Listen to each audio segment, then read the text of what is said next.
کدومو گر به ژاپنی چیه؟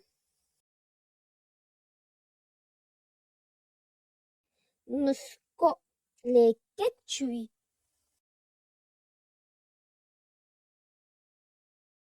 مسمێ مێر چووی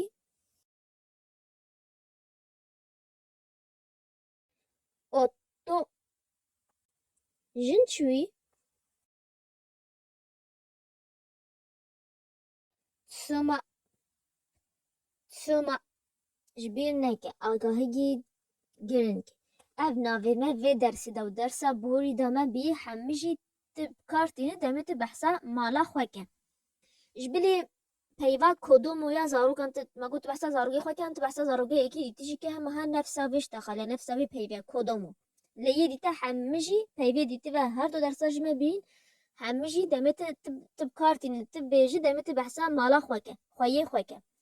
û vê dersa bê de vê camê dest bîkene em ê bizane tu demê tu te vê tu behsa xweyê yekî dîtî yan jî mala wike tu çi peyva bikartîne çi pirsê we hewayî geh ji min re komenta da binivîs